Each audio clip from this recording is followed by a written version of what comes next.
folks. Thank you for being here for the Community Development Housing General Government Committee meeting for, November. At any rate, we will take the consent agenda first. There are a number of items that I believe all of us have already heard from the Finance Committee yesterday. There is one demolition item that I want to check on. Is there anyone here to speak to the 844 North Cameron Avenue property? No. Okay. All right.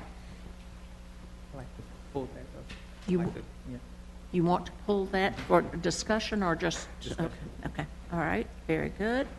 And if there's nothing else on the consent agenda? I move for approval of the balance on the consent agenda. All in favor? Aye. Okay, thank you. Councilmember Montgomery. Yes, if staff can come out, I've been in contact with staff a great deal in reference to this property, and I don't just want just a specific report on the demolition at this time, but I'd like to understand the total history on this property to be put into a record for understanding in terms of how we've dealt with this property. Okay.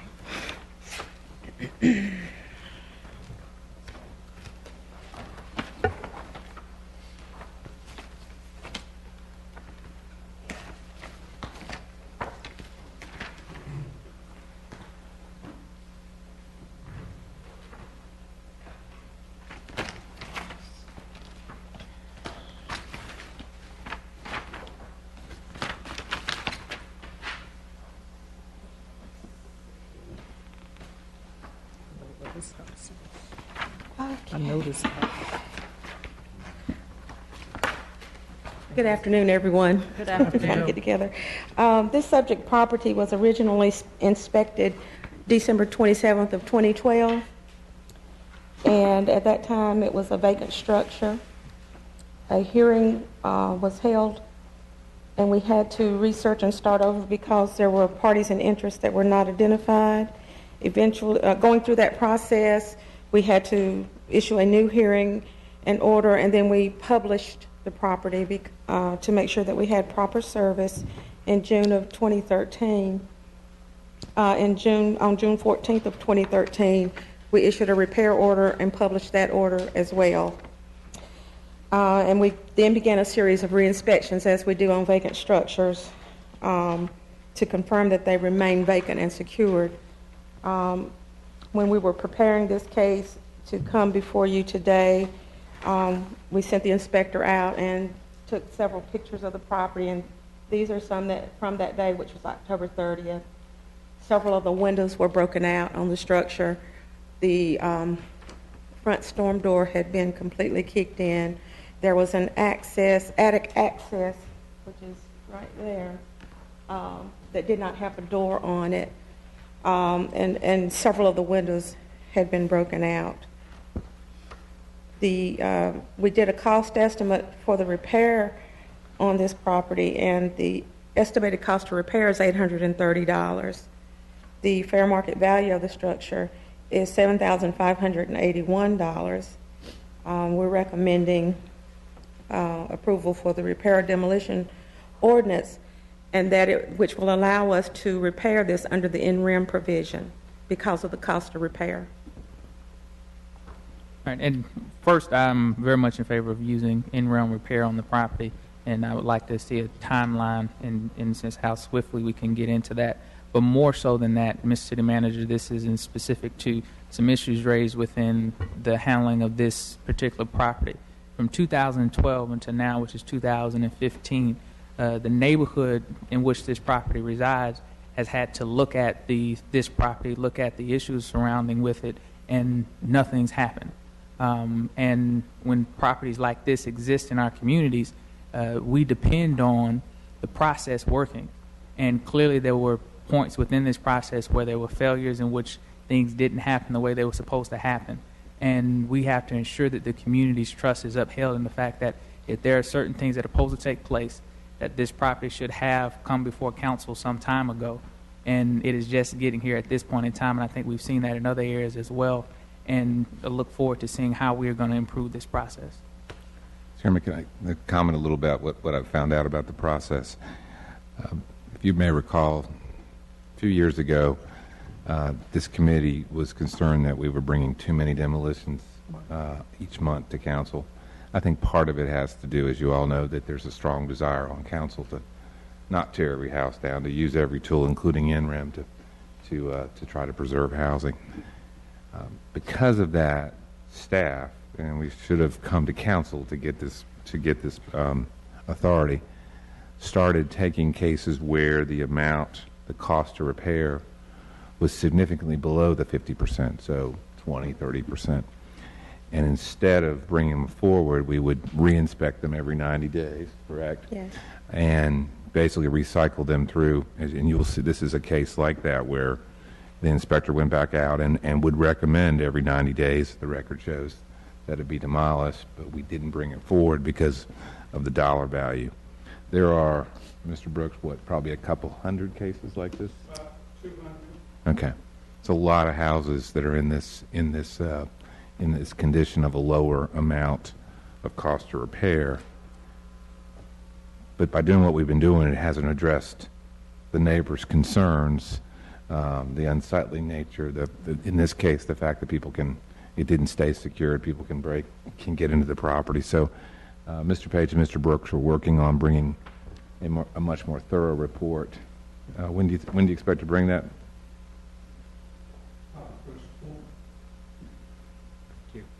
First quarter of 2016 to look at several hundred properties and get a recommendation from you all how you want to proceed on these. This one was a good example of it was being re-inspected every 90 days. The windows only occurred within the last inspection cycle, but because these other violations existed, it just had not been brought back for your consideration. But tell me, I mean, there's an owner listed here. No joy in trying to... Yeah. Steph? It was published because we were unable to, the owner's address of record was the property itself, and the property was vacant, and we were unable to get another address, which is why we had to subsequently publish. Okay. All right. Yeah. Yeah. And the owner's deceased? The owner is deceased. And there were no heirs No heirs. identified. So what do we do with that? Do we repair it and try to sell it? I mean, it's a cute house for $7,000. Be demolished if there are no owners. Mm-hmm. Oh, If we can't identify the owners on the property, generally in a situation like this, it would be demolished. We probably need to check the estate file of the courthouse to make sure there are no owners. Do you know if anybody's done that? Nope. We can try to do that if we want. Our researcher did. Candace did.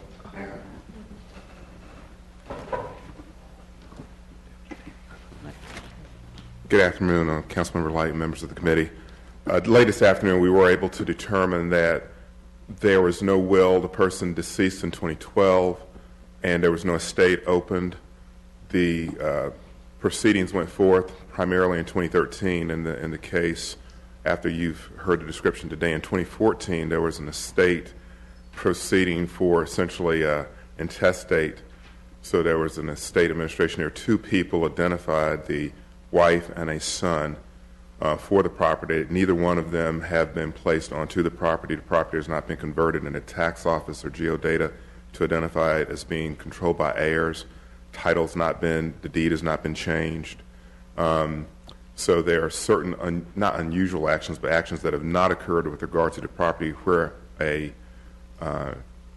owner would take ownership. I was able, just before we came in the room, to reach the wife, who indicated to me that she was told she had no ability to take over the property because of an outstanding lien that we have not discovered of record, but that's what she was told, so she never pursued anything and wanted nothing. She doesn't live here. She said they lived in Sanford at her husband's death, and she still lives there.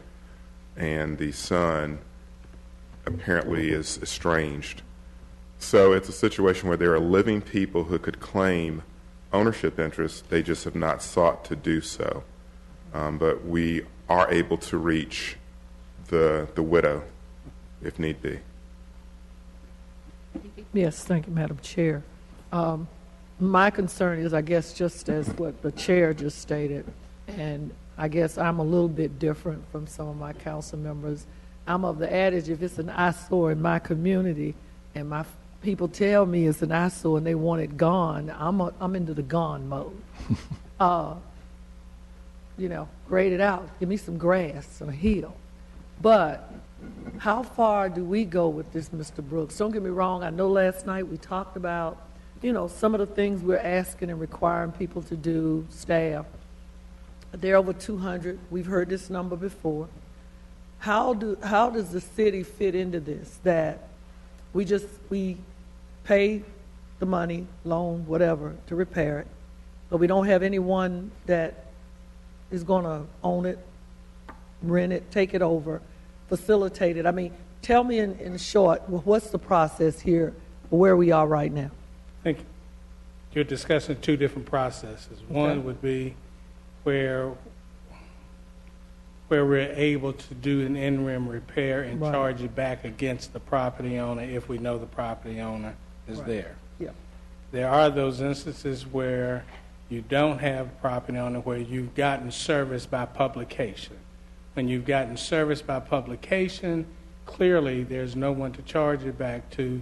When you have a situation such as this, where it may only cost $500 or not very much, the only recourse we have as a city is to demolish it or just let it stay there or repair it and not try to recoup your money. Over the years, the problem I've seen with repairing it, and it's not in any ownership, once you repair it, very shortly it begins to go back into the deteriorated state. So what we have elected to do in situations like that is to follow through with the demolition. Over the years, depending on who the elected officials are, there have been times when staff has been encouraged to be aggressive with demolitions, and then other times when we've been asked to slow down with demolitions and not be aggressive. So we try to react to the message that we hear from council. The message that we're hearing now is to move forward and get these properties down in some wards, and in other wards we're hearing where you can repair. So we're trying to balance out that. The 200 cases that the city manager spoke about are cases that are in some stage of processing, that are either like the one you saw today, where some of the repairs could be done for less than the cost of the demolition, then others are truly in that 6-month stage where it's sat vacant for 6 months. It's eligible to come to demolition, but because of the direction of trying not to move as aggressively, we haven't been bringing those cases as aggressively to you. That was a decision that we made at the staff level. But as you heard, we are preparing a strategy or a report to come to you that would sort of give you, of that 200, the various stages that they're in and what we believe could be a recommendation for moving forward, and we'll follow whatever your decision will be on them. Thank you. Yes, Mr. City Manager, on this, I'm very challenged on the fact that when I get a call from a resident, I'm telling them the time frame that I'm more used to understanding. That's what it is in terms of what we go out and what we report, the time frame that they have to attend to the issues that they have on the property, and then if not, then what happens in that, what happens therefore after. And so, again, in whatever report we get on that, I'll be interested to look in this. I do have, in the sense of the timing on this, I know the law didn't change until just a couple of years back, but again, looking at this, even if we weren't able, again, of how aggressive we are in terms of making contact with any heirs, and even with this property in particular, the fact that we're able to contact a widow of the property, and again, what they're told, for me, I would ask and request of staff to look into the fact of this, even if the individual is not interested in the property themselves, that they can claim ownership of the property if they're willing to claim ownership and then deed the property back over. Because if you're looking at this $800 to repair, if we'd done that back then and done in-realm repair and were able to quantify ownership, we would have satisfied the time frame, I believe, that the property would have had to been vacant before we could take the property under the new state law. What is the time frame under that? 2 years? 2 years. Right. And so for $800, we would have satisfied that in this time frame. And so to me, again, when we're looking at this, that's not always my thought on some of these properties to wait that 2 year time frame. But because this has set since 2012, we would have surpassed that time frame. And so again, if we have those properties, even looking at those 200 properties that we have there, if they've been on the book dockets that long and there haven't been anything done with some of those properties, how much time is passing, and are we able in that same time frame to actually be able to take possession because it meets the satisfied time frame of the in-realm repair? That's something very, very much I'd like to see in reference to that. And the last thing, again, I know what it states in the record in reference to the windows on this property, but I drive past this very, very often, and those windows were broken out of that property more than 90 days. And so I see that property quite often. So I know it says that it was inspected in that time frame, but I would personally challenge the fact that if it wasn't noted before then, it was because it wasn't inspected. Let me just follow up with the 2 year period. The 2 year period is for eminent domain. So that's would be the eminent domain process would be the 2 year period. Right, you would have not had necessarily. But you would have had to take repaired something, and then it would have had to set for another 2 years, and then you're able to take it. Correct? Yes. And of course, in that 2 years, it deteriorates again. Jeff, you had. We finished? Are you finished? Yeah, I just want to make sure, because I see faces as though they disagree with that. So is that not the case? Well, not that repaired and then wait for 2 years. It's 2 years the process. Right, just wait for 2 Once, yeah, the entire process, not repair. So it's not repaired for the 2 years. Well, I'd say that still is Still the would same work. thing. 2 years is 2 years. Well, I'm just saying, So- and again, on this, it's still the same thing that I'm stating that. And there are some errors in processing where, in some instances, procedures are not followed, and some of it has to do with an inspector making a judgment call on whether or not he should do this. He believes this is a better way of handling some situations, and sometimes it is, sometimes it's not. There is a standard operating procedures manual that we're updating and will issue to all inspectors, and we'll just have to vigorously enforce what is policy and procedure. So I'm one of those members of council that pushes you to not tear down. In my ward, typically when we're finding properties that are in a similar situation, again, if the neighbors are not hollering and screaming about it coming down, I would much prefer to find a private investor to come along and try to structure a deal. But I continue to be frustrated by the tools at our disposal. I know you are as well, but it seems like we have very few, if any, good options of what to do. Tearing these houses down is not a good option. Letting them sit and deteriorate in front of the neighborhood is not a good option. So I'm just very frustrated about what our options are, and I know it's not up to us to change those options. But I did notice on this property there were 7 unpaid tax bills. Is that not the responsibility of the county? It is, and from our experience, I can't tell you when they will initiate a foreclosure proceedings. In some years past, it used to be about 5 years, and they would start that process. Right. But maybe the attorney can speak to that. We don't see where there seems to be any urgency to initiate that process for back taxes. Well, we've all lived through the real estate downturn and seen the impact of the banks holding back shadow inventory on us and how that has affected the market coming back. We're not able to clear the market and let things be worth what they're worth. Well, the shadow inventory in the county's portfolio, I think, is probably much bigger than we all would think. And it doesn't help for that to just sit there and destroy neighborhoods when it could be foreclosed and put into the hands of investors or property owners, homeowners, to actually put it back on the tax rolls and make it happen. So that's a frustration as well. I think the TURN program will be, if you will, sort of a good playground and testing ground for us to try some of these strategies that we're talking about, because in the TURN program, a component is there where we hope to be able to go in and identify vacant properties, acquire it, and get it into the hands of nonprofits. So being able to do that in these 5 test areas, I think will be a good way for us to test the waters on that and just see if that's going to be a program that we'll be able to use effectively and expand.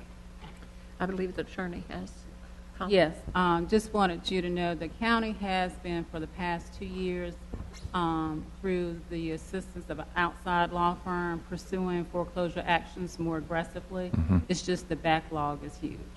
And of course, they try to prioritize those cases also based upon whether or not they think the properties will sell. But they are doing more. It's just the backlog is huge.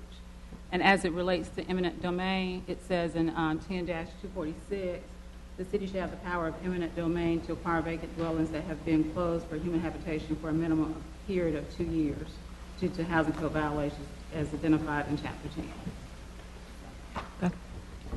Councilmember Bessie. What is roughly the time frame for the county to follow through on a foreclosure for tax liens? Once they actually start the process, normally it will conclude in about 1.5 years to 2 years. Once they start the foreclosure process. Can we initiate a direct conversation with the county about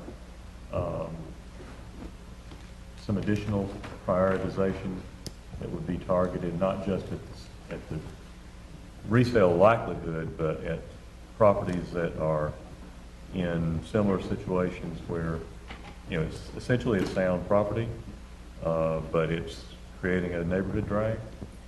Okay. Some arrangement in which we would work with them to identify potential buyers and push it on the market for the, you know, in order to get the value of the neighborhood rehab. Because I think that I kind of fall in between my colleagues' viewpoints on this. I think situationally that there are times where the neighborhood benefits from having a problem property torn down, and there are times when you're going to end up with a vacant lot indefinitely, and the neighborhood needs marketable housing in decent condition and in a legal status to go on. You have a number of problems of this nature that are creating a drag on the neighborhood because nobody is getting them and fixing them up. And this one may have been particularly challenging for the county and outside counsel because of the owners of the heirs and maybe not being able to identify them at the time. But I'll talk to them. Okay. And what is the wish of the committee about this case?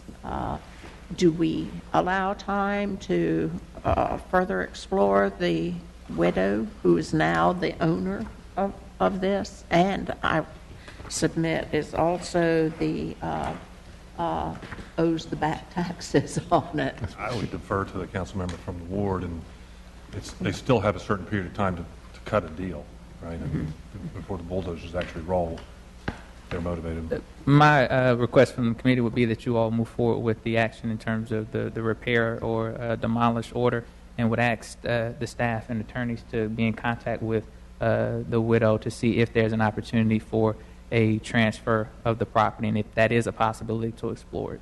But if not, to move forward with other actions. May I have a motion to that effect? I move to move forward on the demolition order. Second. All in favor? Aye. Thank you. Councilman Light, this discussion kind of highlights that the issue that staff has had with, okay, what is the policy? As we come back early in the new year, I'd really like to kind of define that more carefully and then leave it up to the committee, bring them forward, and then if one member of the committee says that neighborhood would like to wait a year, then we can have a consistent policy, so we're not trying to decide which ones to bring and which ones not to bring. All right, very good. Thank you. All right, now we'll move to the general agenda. Number 1. Item G1, resolution approving the federal fiscal year 2017 federal agenda for the city of Winston-Salem.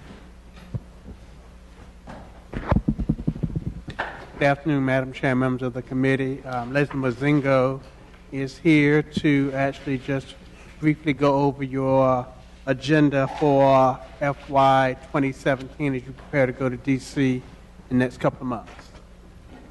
You'll give your name and address, since you're a stranger to this. And I always ask this because I always forget. You want local address or D.C. address?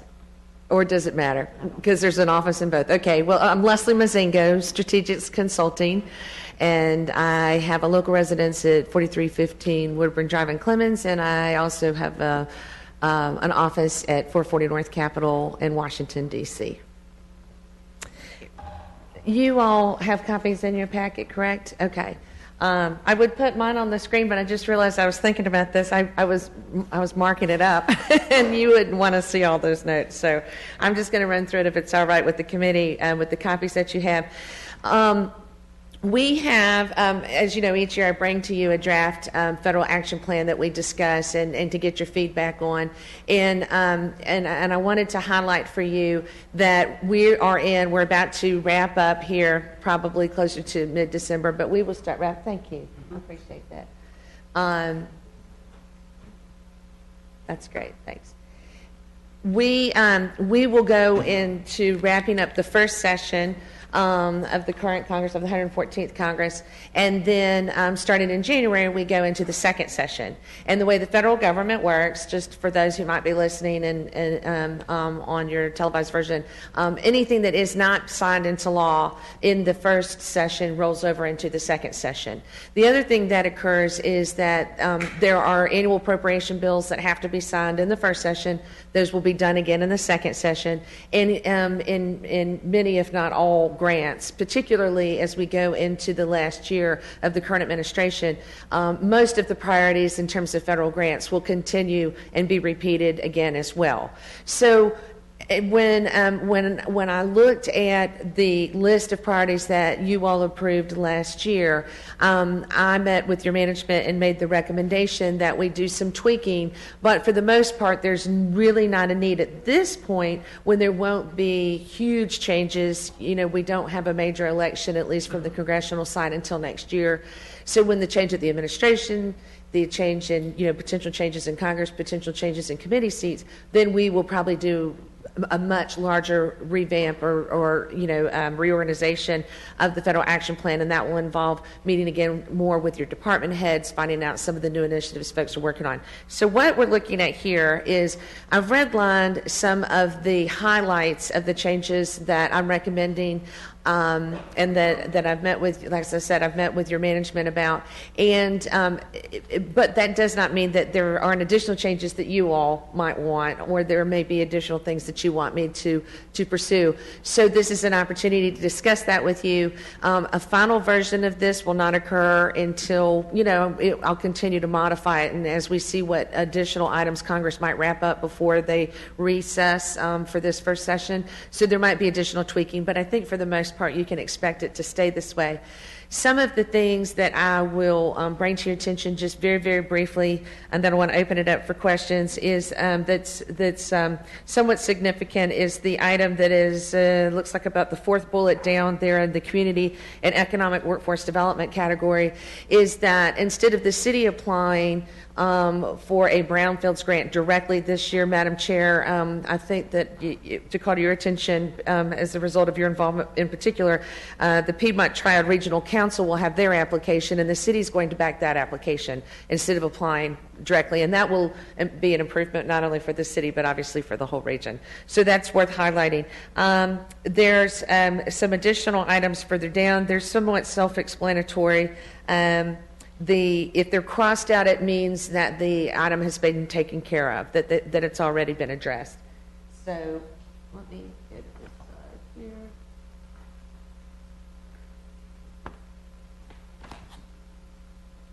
Get that lined up correctly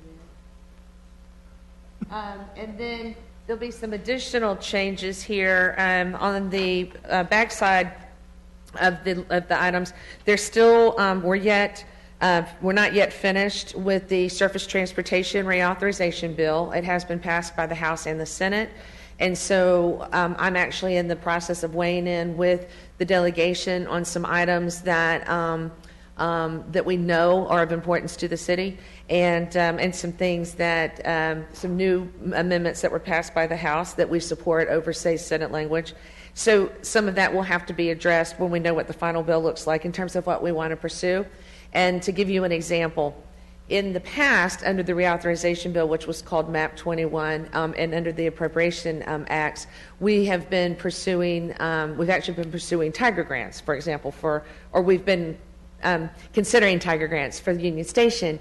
There's a change in the current surface transportation law that wouldn't actually authorize Tiger grants, but that would be considered what it's called assistance to major projects. It's basically the same thing. It's kind of a name change that has a little bit to do with sort of politics, if you will, in terms of where Tiger grants started. I know, as Councilman Bessie says, shock, but yes, politics plays a role in how these competitive grants work. But so it could, potentially be a replacement for that. So that may change how we address that.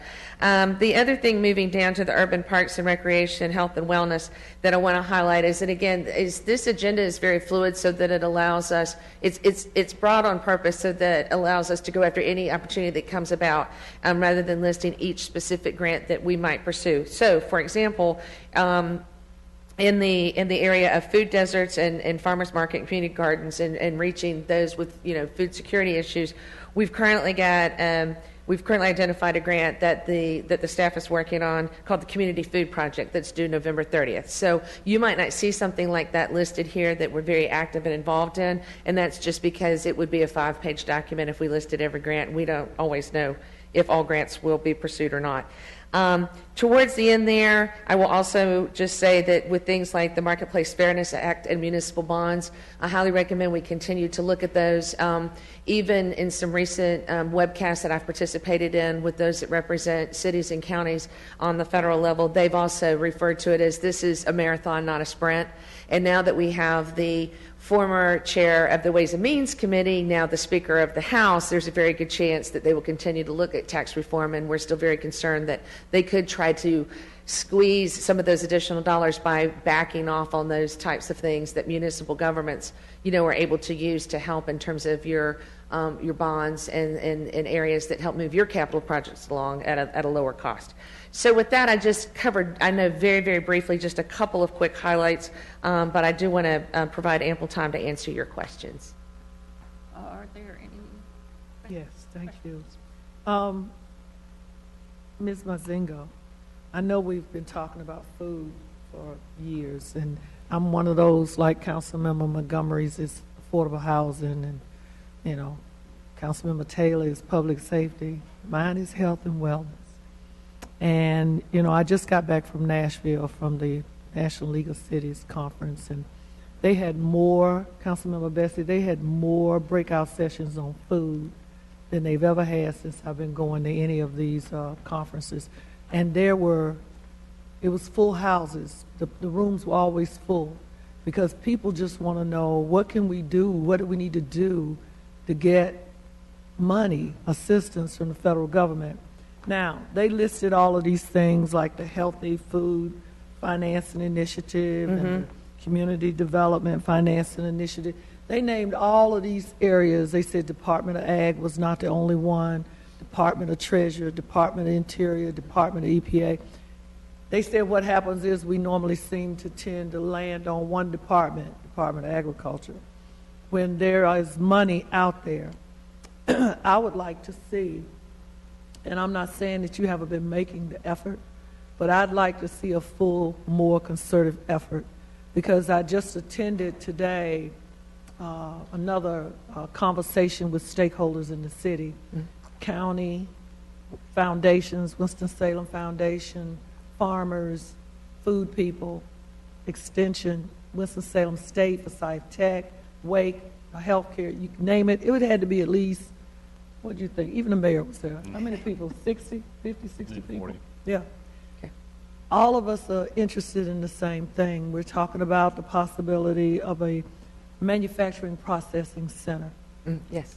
Wes was there, the journal, and we need your help with this because it'll take care of the efforts on job creation, workforce development. It'll take care of training, job placement. You know, we need to now, I see all of these other things throughout this report, this action plan, but I think we need to now focus on one that's going to help get us the most bang for the buck. I know we got to do transportation and public safety. That's a standard. We know that. But we need to figure out, with a concerted effort, being that the data has already shown Winston-Salem, Forsyth County, Congressional 12 is one of the worst in the country. Mm-hmm. The worst. So I am looking from you Yes. and from staff more than someone sending me a report or a memo that's saying we're working on something. I need action. And I said that today to the same people. We need action in this town. People are going hungry. People are in poverty because they can't eat. They can't think at school or their jobs. So I need you to work on this, okay? Yes. I know the guard is changing next year, but I look at it like this with the legislature, the municipalities for the first time in, I think we said 5-7 years, we had some win-wins because of the relationships, and I know you have a lot of relationships. But I need something to help us here in this city to create a process or a mechanism to not only feed people, help our farmers who grow their food and it goes bad. They talked about that today. Working collaboratively with the county who's got the detention center, that they have to serve over 500 meals a day, our hospitals, our universities, our schools. We can grow the food and process it, and we don't have to buy it from outside places. Right. And we would be generating our economy and hiring people. So that's my charge. I know you're going to take care of it. Absolutely. Thank you so much. Absolutely. Two very quick comments along those lines. A meeting that you were instrumental in Washington, D.C. last year during the National League of Cities with USDA. As you all know that were there, we left, and they were so enthusiastic about working with you in particular because of your passion and your drive for this. And that does more for our connections than you can imagine, as you know, to walk away from a meeting like that, and they're all writing me and saying, you know, what else can we do to be helpful? You might recall during that meeting that they ended up afterwards, they sent me and copied others a 40-page document of potential opportunities. It's taken a little while to get through those because some of them are a bit of a stretch, but I did want to report back that I have narrowed those down to a list of about 10 that I think have real possibility, and made some phone calls about anticipated dates. And so we are expanding our list of potential targets beyond USDA. So I did want to report back to you, especially knowing that you led that meeting with us with USDA last year. And so you're absolutely right. It is more than just USDA. One of the things we've been concerned about is they tend, not always, but they do tend to sometimes focus in areas that we don't qualify for. And so we really needed to see this from beyond that as an economic development issue and others. So anyway, we are continuing to work on that. We are continuing to cast a wider net. But you're right, action must be taken. And then the final thing I wanted to mention is we also made a point in recent meetings with the congressional offices, highlighting for them, there's lots of grants we'll go after, but we tend to say, hey, we know you can't make a phone call on every grant, but there's a couple here that really rise to the top that we need you to make that extra push. And in this area was in particular one that we highlighted, along with transportation and a few others, but keeping the list somewhat narrow. This was one that we said, we're telling you now verbally, we need you to make phone calls, and they're on board with that as well. So. Good, very good. Councilmember Montgomery? Yes, ma'am. A couple items. On the Brownsfields piece, in terms of where we wouldn't be applying for it on this, I'm all for our support of the joint application, but my bigger piece of it is how do we guarantee we can actually get dollars for local projects in that. And so that would be my question on that, in terms of as we're supporting this piece, how do we make sure if that is a successful grant, how do we make sure if there are projects here locally that we want to be a part of, how do we ensure that dollars could be available to help with those type projects? And if I may, I'll defer. Yeah. On that, Councilman Montgomery, we've actually applied the last 3 years, had what we thought were fairly successful applications, have all graded well, but were not funded. As a result, what we've learned is that EPA is looking more regionally than at a local jurisdiction. The COG currently has a brownfields grant and asked us to come in and be a partner to their grant that they're proposing. As a partner, at least 51% of the funds that they receive would be designated for Winston-Salem as part of the US 52 corridor that they're pursuing. So assuming they're successful in getting the grant, the 51% would still be larger than the amount that we've been pursuing as a single entity for the last 3 years. So we feel confident that if they're successful in getting the grant, that we'd still be a partner in that and be a fairly well-off partner. Well, I'd like to just, beyond this place, I'd like to see some on it, because I know some of the projects that we've applied for in the past were some that I've been very interested in, and so I'd just like to see with that joint application kind of what that would mean for us as a community. Other pieces on the transportation portion that you mentioned and the changes with that. With what we've been discussing, how do you feel about particularly with the Union Station project and what we've been talking to individuals about with that? What are your thoughts on with some of the changes, how we fit with that?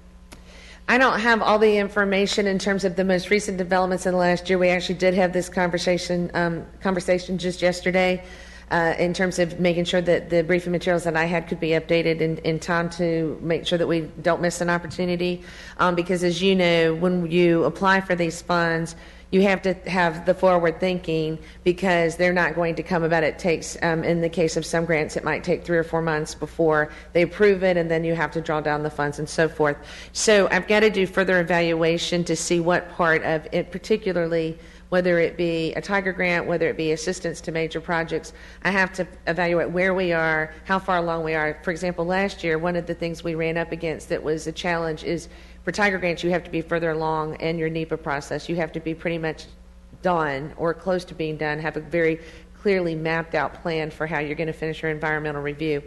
In the course, since Union Station, for example, is moving on, it may be that y'all make more progress and we end up being, in less of a competition for that, but not so much perhaps for assistance to major projects. So I'm evaluating those. But the other area that I'm particularly interested in, based on the conversations again, going back to last year's meetings, as you know, the meeting that you led at the U.S. Department of Transportation, and the feedback we got there, one of the things we focused on was that it doesn't just stop with the construction and completion of Union Station. It's really about what we refer to as transit-oriented development.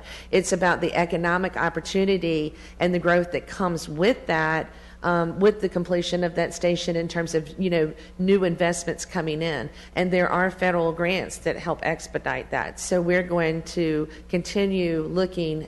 Again, it's a timing issue. The station has to be completed before we can really foresee the ability to go after the, external pieces. But I think that particular area is not going to be just about completion of Union Station. It's going to be also years to come about looking for additional federal investment to match our local investments. Yeah, just a couple things. One on that point, one of the impressions I carried out of the meeting last year was that they wanted us to be firmer about specifically how we would spend the money before we submitted an application. Essentially, we needed to continue with the planning process and have a more detailed idea before we went in. So that suggests that one of the things that's critical here is that we not stop and wait for the grant to be announced, but to move forward now with the planning process so that we're ready with the detailed bid to put in. The other thing I just wanted to note also in the transportation area that I don't need to talk about it a lot, but I've already been pestering Leslie about the various amendments to the transportation bills. She's been very helpful on making sure that we got our points in And I know that our attorney has been touching base with others of you on here, all of us on the council, to make sure that the various amendment questions that were coming up were, as we had thought, within the existing priorities of the council in terms of what to push for, such as the reauthorization of a strong transportation alternatives program. Any other questions for Leslie? Okay, do we need to do, is this some sort of, is this an action item? Yes, okay. I move approval. Second. All in favor? Aye. Thank you, thank you. All right, thank you. Thanks, Leslie. Oops. Switch back. Okay, G2, please.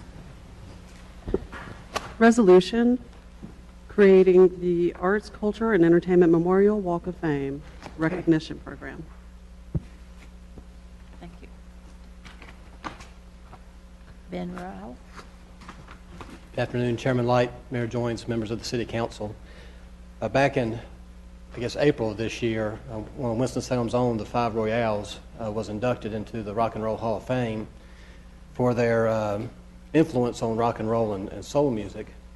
The families, I believe, of the members of the Five Royales has had some discussions with the mayor's office about some possible recognition, and Councilmember Adams. Give me my props. So staff has worked on an idea, a concept to create an annual recognition program. We'd call it the City of Winston-Salem Arts, Culture, and Entertainment Memorial Walk of Fame. And so I just wanted to briefly kind of talk about kind of how that program could possibly work. It would be an annual program. Every year we'd open up a nomination process. The mayor, members of the city council can submit names for consideration. Also, nominations could come from the general public. The idea is that the mayor's office would then convene a diverse panel of experts that would cut across all the different arts disciplines and entertainment industry to consider the nominations, to basically vet them, and to review them and apply the following criteria. Number one, that the nominee or nominees are deceased, that the nominee was a resident of Winston-Salem for at least 5 years, that the nominee made a significant contribution to the arts or entertainment industry in one or more of the following areas: music, dance, writing, visual arts, motion pictures, television, or radio. And when we say significant contribution, because that's obviously something that would have to be discussed, what we mean by that is it's iconic. Their contribution was iconic in terms of the renown, the fame that it brought about, or the impact on those artistic disciplines or popular culture. Also, the nominee exhibited sustained excellence in his or her field for at least 5 years. And then finally, the nominee made distinguished contributions to the community and civic-oriented participation. There's demonstrations that they have given back to the community. So those would be the criteria that this panel would use to initially review and vet the nominations. This program would be administered by the city's marketing communications department. We're estimating that if we looked at up to 5 nominations a year, that the annual cost of the program would probably be right around $10,000. That would be for advertising, for the actual materials, for the star, those types of program expenses. And we would pay for that out of the city's occupancy tax fund. So hotel, motel tax dollars would be used to pay the annual cost of the program. So in terms of kind of how the process would work, starting in January, we'd open up a nomination period, probably run maybe a couple months, January, February, receive those nominations, and after that, the mayor's office would convene the panel to do an initial vetting, applying the criteria. Then that panel would then make a recommendation to this committee for your review, and then after your review would make then a final recommendation to the full city council, probably sometime in April perhaps, at which time then the full council would make the final approval in the election. The thought would be then that there would be a ceremony, probably later on in the spring or perhaps early summer, to actually unveil a star. And our marketing department has already worked on some concepts there for what the star might look like. There you can see on the right-hand side would be the actual star that would be put in place, and then on the left-hand side would be kind of a directory. Our thought is that the Walk of Fame would be constructed around the Benton Convention Center, and so the directory there on the left would help visitors to Winston-Salem or local residents to kind of see who's been honored, and then you'd actually have the star that would be unveiled, recognizing the honorees, the members of the Walk of Fame. That's something on the sidewalk. That's correct. Our thought was that in order to manage it, we would probably replace the concrete with pavers, so you could easily remove the brick and then install the star. Okay. So what Made out of what? The star itself, I think it's I think brass. So something we're hopeful will be a kind of a low maintenance type material. So that's kind of the outline of the process. As far as immediately going forward with the planned renovations to the Benton Convention Center, if the council were to approve this program, we would move forward with an inaugural nomination process in 2016, but we would suggest that we wait to do any kind of unveiling of a star until after the renovations are complete, sometime in the spring of 2017. We certainly could do a recognition for those elected in the meantime, but as far as the actual physical unveiling of the star, that would wait until after the convention center renovations are complete. So that's kind of an overview of the program. We'd be happy to answer any questions. Comment. Again, this came out of when the 5 Royales were inducted or getting ready to be inducted, and people were calling around trying to get some assistance with getting the family members there.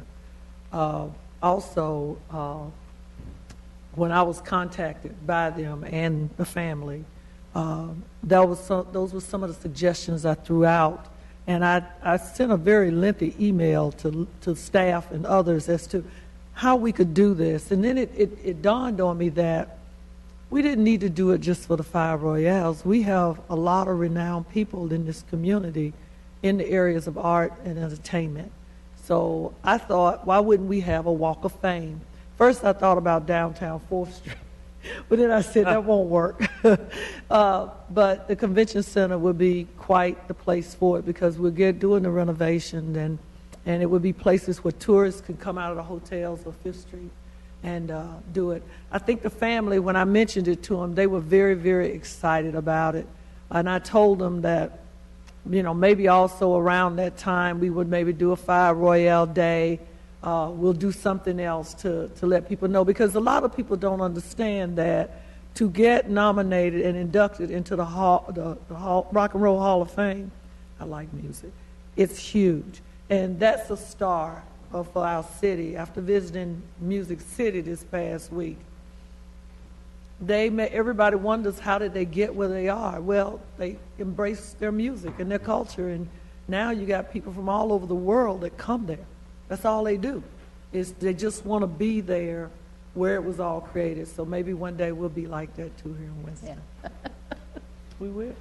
I love the idea. I think whenever I go someplace and find out what artists have come from that community, it's always eye-opening. And I think it's going to be very eye-opening to us to realize how much talent has come from the city of Winston-Salem. My question is, the material bronze, how expensive is that? Our marketing and communications department has looked into that, and the estimate is about $1,500 for a star. So the budget's based on doing up to 5 elections a year. So that'd be about $7,500, and then the additional cost we want to make sure we advertise, so when we open up the nomination process that folks will participate. My question really goes more toward the cost of replacing it if it's stolen, because if it's embedded in a brick sidewalk, it seems to me like it would be pretty easy to pry out of there. And if it's a valuable material, then we may end up coming back on them and replacing them. I think copper would be yeah, but anyway, just as I think we need to look at the materials that we're using, just so we don't end up having them stolen. Mayor?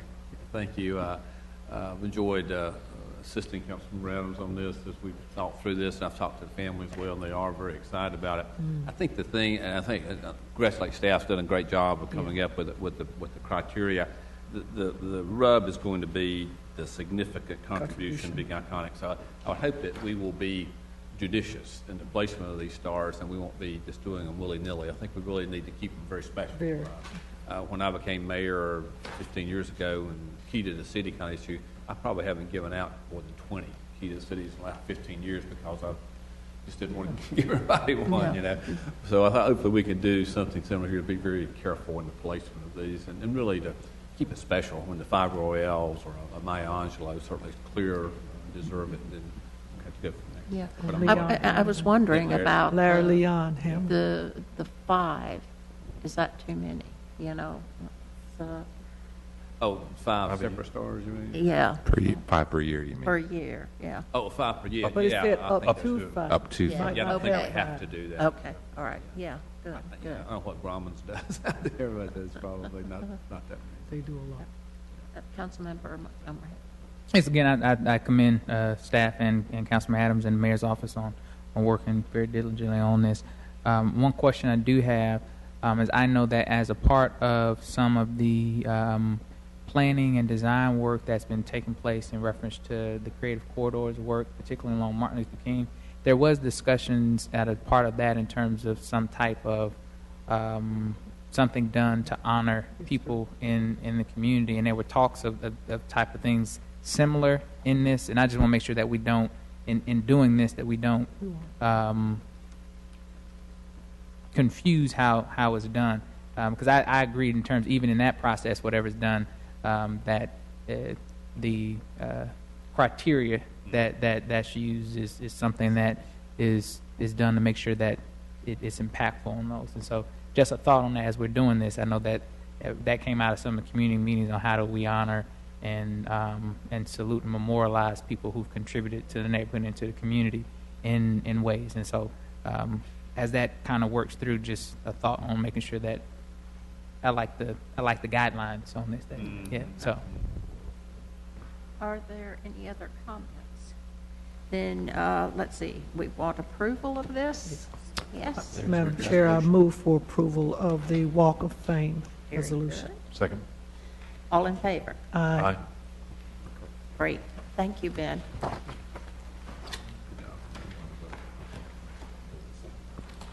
G3. Kirk, you going to do this?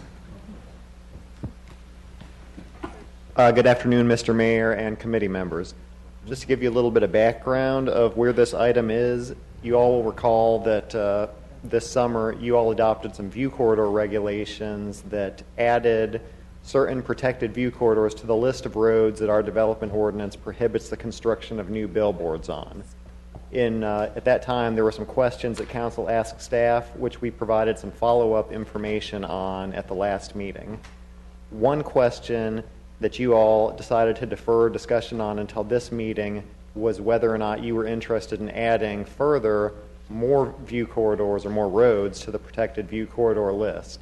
And those roads specifically were another part of Business 40, basically between the downtown area and where Business 40 joins normal I-40 in the western edge of the city.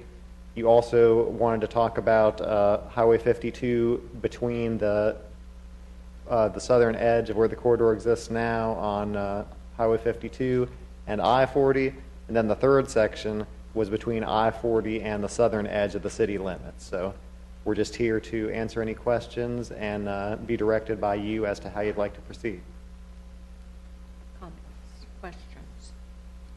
I just had a suggestion. I know I heard earlier from our attorney on the process of consulting with members of our delegation about how they would respond, and I know that process isn't complete. I'd like to postpone further consideration to January to give us plenty of time to complete a survey of our legislative delegation.